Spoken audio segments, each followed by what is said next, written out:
Shkaku i vdekjes së 59 personave nga zjarri në Koqan ka qenë ngulfatja, ka deklaruar drejtori i Institutit të Mjekësisë Ligjore Aleksandar Stankov, duke u bazuar në rezultatet e autopsisë të gjitha trupave të pajet. Ai tha se autopsia ka filluar menjëherë në natën e 16 marsit dhe ka përfunduar më 18 mars. Është konstatuar se të gjithë të vdekurit e kanë humbur jetën në mënyrë të dhunshme nga ngulfatja e shkaktuar drejt për drejt nga zjarri. Tek disa prej tyre janë konstatuar djegje të shkallës së parë dhe të dytë, ndërsa tek 3 persona djegje të shkallës së katërt. Në periudhën e ardhshme, gjatë muajit mars, presim të përfundojnë të gjitha raportet lidhur me autopsinë. Mund të na duhet më shumë kohë për të kryer analiza toksikologjike dhe çdo gjetje tjetër do ta dorëzojmë në prokurori.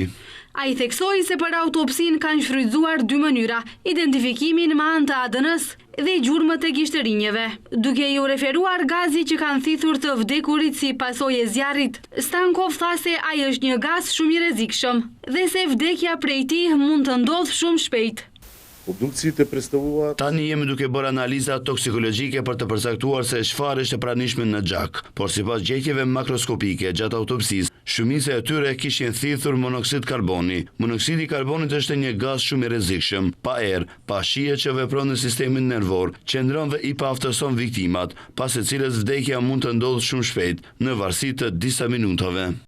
I pyetur lidhur me pakënaqësitë e familjeve të ndjerëve për autopsinë, ai tha se nuk mund të bëhen identifikime dhe të përcaktohet shkaku i vdekjes vetëm me kontrolle, pasi që duhet bërë autopsi e plot dhe identifikim pozitiv për paraqitje të denjë në gjykat dhe për një proces të plot ligjor.